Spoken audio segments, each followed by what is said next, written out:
Magsitayo ang lahat para sa ating panalangin. Magandang umaga mga bata! Kumusta kayo sa araw na ito? Mabuti naman kung ganoon. Bago kayo umupo, pakiayos muna ng inyong mga upuan at pakipulot ng mga basura. At ngayon mga bata, ay maaari na kayong umupo. Ngayon mga bata, may lumiban ba sa klase natin ngayong umaga? May binibigay ba akong takdang aralin sa inyo nung nakaraang gabi? Mabuti naman kung ganoon. Ngayon mga bata, may mga alituntunin akong ginawa na dapat ninyong sundin sa loob ng ating klase. Pakibasa ng sabay-sabay mga bata.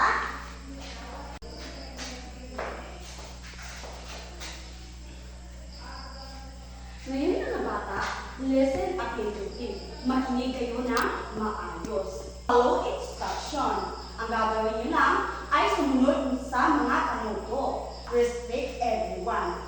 Dapat ay may respeto kayo sa bawat isa. Do not talk with your sibling. Huwag kayong magsalita sa inyong mga katabi. At ang panghuli, raise your hand if you want to answer.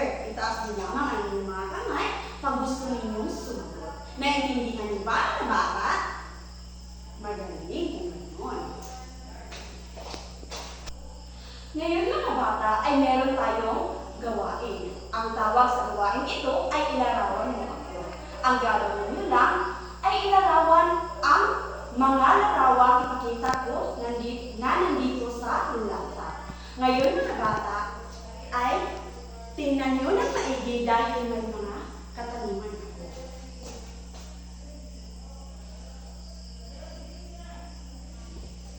Ngayon mga bata, ano ang inyong nakikita? Tama, ito ay punit-punit na damit. Kayo ba ay may punit-punit na damit sa inyong bahay? Magaling. Sa susunod naman, ano naman kaya ito mga bata? Tama, ang larawan na inyong nakikita ay tela. Sa susunod naman, ano naman kaya ito mga bata? Tama, ito ay gamit sa pananahi o ito ay simpleng sinulit. Ngayon mga bata, alam niyo ba kung ano ang pangalan ng mga ito at kung paano gagamitin at para saan? Kung ganoon ay malalaman natin mamaya sa ating tatalakayin ngayong umaga. Ngayong umaga ng bata ay ating tatalakayin ang tungkol sa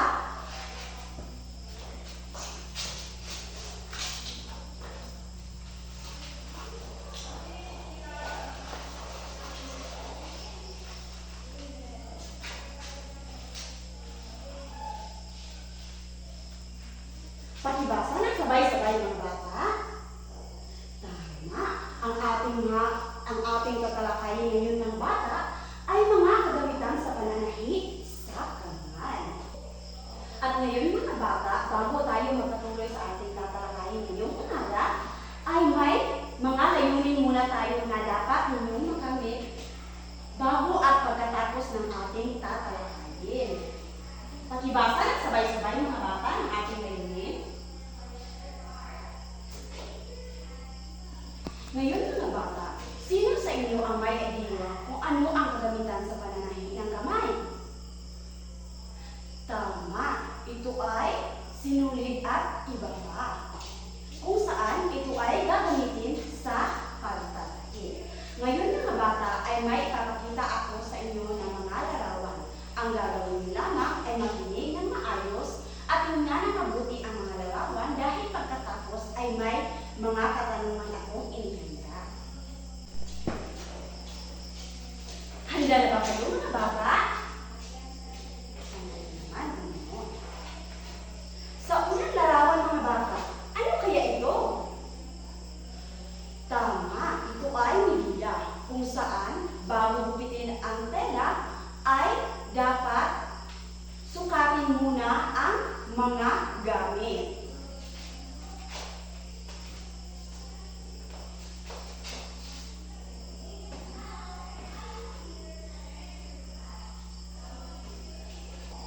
Makibasa ng sabay-sabay mga bata.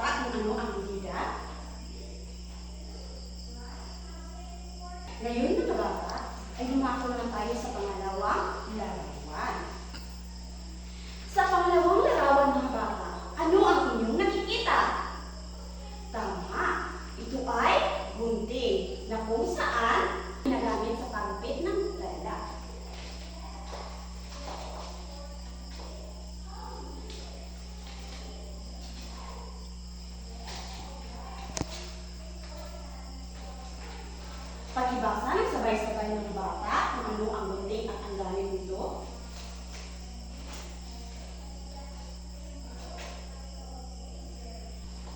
Ngayon mga bata ay dumako naman tayo sa panghuling larawan.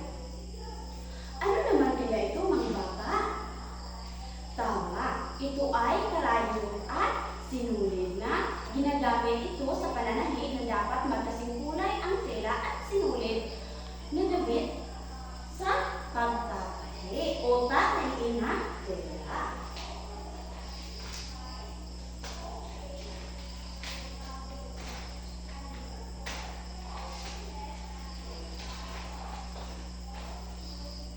Pakibasa ng sabay-sabay ng mga bata kung ano ang karayom at sinulid. Magaling, maraming salamat. Ngayon mga bata ay dumako lang tayo sa pang-apat. Ano naman kaya ang pang-apat na larawan mga bata? Magaling, ito ay legal kung saan kapag ikaw ay nagtatahi, lalo na kung matigas na tila, gumamit ng legal.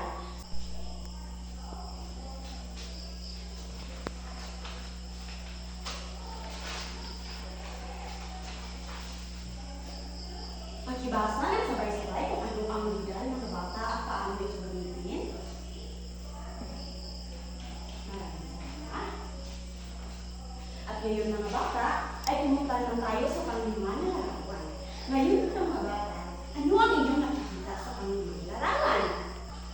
Magaling, ito ay pin cushion, kung saan pagkatapos na gamitin ang karayom sa pagtatahi ay mainam na ito na ilagay sa pin cushion.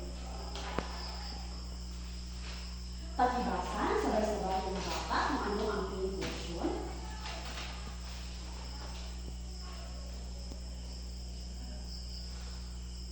Maraming salamat. Ngayon mga bata ay dumako na tayo sa panghuli o pang-anim na larawan. Ngayon mga bata, ano ang inyong nakikita sa larawan na ito? Tama, ito ay imeriba na kung saan dito itusok ang karayom o sinulid kapag hindi na ginagamit o hindi na nito ginagamit.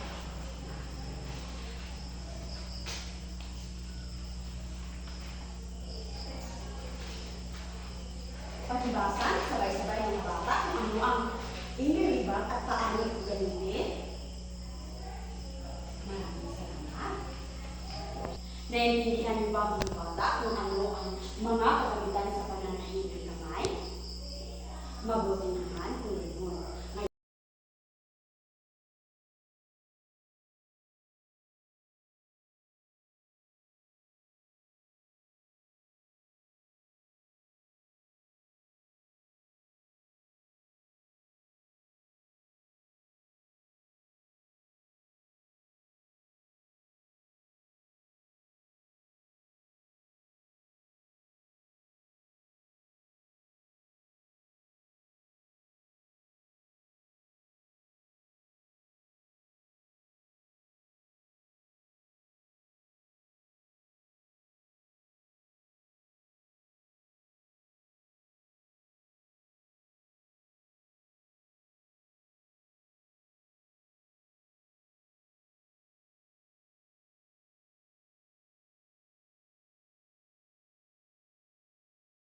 Ngayon mga bata ay magkakaroon tayo ng aktibidad.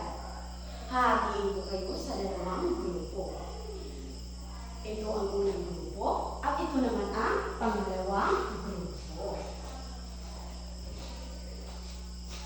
Sa unang grupo, pakibasa ng sabay-sabay sa unang grupo mga bata. Maraming salamat. Sa pangalawang grupo naman, pakibasa ng sabay-sabay. At ngayon mga bata, ay bago kayo bumuo ng isang maliit na bilog, ay narito rin ang inyong mga antas ng kawastuhan. Pakibasa ng sabay-sabay mga bata.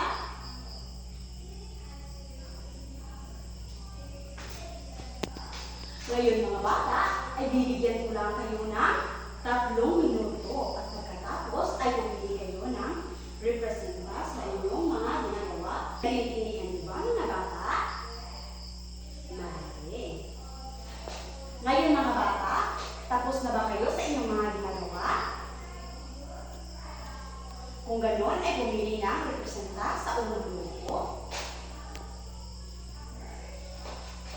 Maraming salamat at bigyan ng 5 palakpak ang unang grupo. Sa pangalawang grupo naman, maraming salamat. Bigyan din natin ng 5 palakpak ang pangalawang grupo.